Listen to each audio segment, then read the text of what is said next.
Have you ever wondered, what truly holds you back from becoming the person you were meant to be?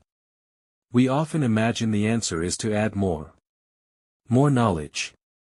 More possessions. More achievements. But the deepest transformation often comes not from addition, but from subtraction. From quietly removing what no longer belongs. The Stoic philosophers, from Marcus Aurelius to Epictetus, understood this. They saw that most human suffering does not come from the events of life, but from the baggage we carry inside. Habits. Fears. Resentments. Illusions. Today, I want to walk with you through 10 things worth eliminating. Silently. Without justification. Without warning. And without apology. This is not about pleasing the world. It is about freeing yourself. So let us begin. 1. The mask you wear to please others. At some point in life, we all create masks. We play roles to feel accepted. To avoid rejection. To maintain peace. Perhaps you've worn the mask of the perfect employee, who never disagrees. Or the agreeable friend, who laughs at jokes they don't enjoy. Or the polished online persona, who appears successful and happy, even when they feel empty inside. But every mask takes you further from who you really are. Seneca warned us, true wealth is living according to our nature. When you hide your true self, you may survive socially. But inside, you begin to starve spiritually. In today's world, the pressure to perform is stronger than ever.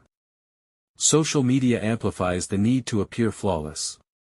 Workplaces often reward conformity. Even families may expect you to carry identities that no longer fit. But when you remove the mask, something powerful happens. The people who truly resonate with you will stay. And those who do not, will quietly fade away. It is painful to let go. But it is liberating. Eliminating the mask is an act of courage. Because authenticity may cost you approval, but it always returns your freedom. 2. The habit of procrastination. Marcus Aurelius once wrote, "You could leave life right now. Let that determine what you do and say and think." Yet how often do we delay? We postpone dreams. We avoid difficult conversations. We delay growth, as if time were infinite. But procrastination is not harmless. It steals the only resource we can never regain, time. Every delayed step is a day lost forever.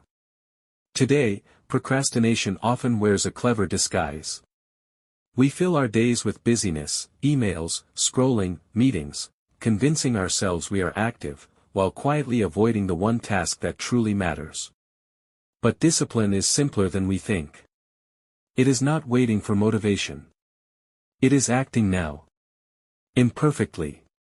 Today. To eliminate procrastination does not mean doing everything at once. It means doing the next necessary thing, now. Because tomorrow is not promised. 3. The chains of the past. Memories can become prisons. Failures. Betrayals. Humiliations.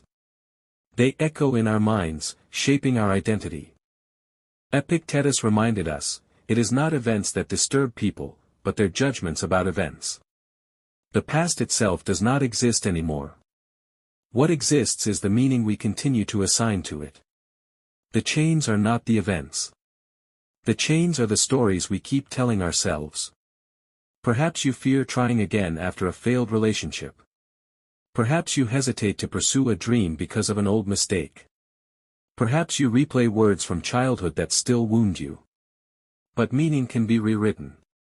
The failed job can become a lesson in resilience. The betrayal can become wisdom about human nature. The rejection can remind you that worth cannot be outsourced. Marcus Aurelius journaled daily to transform wounds into wisdom. We can do the same. Not to erase the past, but to reclaim it. 4. Emotional dependence. To be loved and accepted is natural. But when your peace depends on another's behavior, you surrender your freedom. Epictetus taught, Freedom comes when our happiness is tied not to external things, but to what is within our control. Our thoughts. Our actions. Emotional dependence turns affection into addiction. When others withdraw, you collapse. Modern culture confuses love with need. We seek constant reassurance from partners. Validation from social media. Approval from bosses. But dependence is fragile. If others walk away, your worth crumbles. Eliminating dependence does not mean isolation. It means cultivating inner stability. So that relationships are chosen from abundance, not necessity. A healthy partner, friend, or colleague is not half a person seeking completion. They are whole. And they choose to share that wholeness. That is love built on freedom. 5. Imaginary problems of the future. Anxiety is the rehearsal of pain. Marcus Aurelius observed, if you are pained by anything external, it is not this thing that disturbs you, but your judgment of it. Most of the disasters we imagine never arrive. Yet the mind, in imagining them, makes them feel real. And robs us of peace. Today, anxiety is epidemic. We lie awake fearing job interviews. Worrying about illnesses we may never develop. Obsessing over futures that may never come. Technology fuels this with endless news, comparisons, and worst-case scenarios. But the Stoics taught, do not waste life predicting the future. Focus on preparing yourself to meet it. When you shift from prediction to preparation, fear becomes resilience. 6.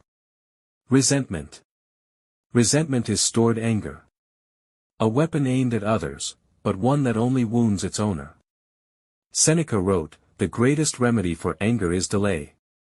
Resentment changes nothing outside of you. But inside, it corrodes everything. Maybe someone at work received credit you deserved. Maybe a friend betrayed you. Maybe a family member let you down. Online, resentment thrives as outrage and endless arguments. But while anger may feel justified, it consumes energy that could be invested in growth. Forgiveness, in the Stoic sense, does not mean forgetting. It means releasing the grip of the past. So that your present and future remain uncorrupted. To eliminate resentment is not to excuse others. It is to reclaim yourself. 7. The illusion of future happiness. One of humanity's oldest illusions is this, I will be happy, when I reach the next milestone. When I earn more. When I achieve more. The Stoics rejected this illusion. For them, happiness was not a prize. It was a practice. A way of living in alignment with virtue. Marcus Aurelius reminded himself, very little is needed to make a happy life. It is all within yourself. Yet today, culture teaches the opposite. Happiness is sold as possessions. Promotions. Followers. Achievements. And yet, once the goal is reached, satisfaction quickly fades. The cycle begins again. To eliminate this illusion requires a radical shift. Happiness is not a destination. It is a daily practice of presence, integrity, and gratitude. This is not complacency. It is liberation. Freedom from the endless chase. 8. The weight of constant justification. How often do you feel the need to explain yourself? Why you changed careers? Why you ended a relationship? Why you live differently than your peers? Epictetus gave his students this advice, don't explain your philosophy. Embody it. Constant justification drains your energy. It shifts your focus outward, to the opinions of others, instead of inward, to your own values. In our hyperconnected age, justification is reflex. Social media encourages it.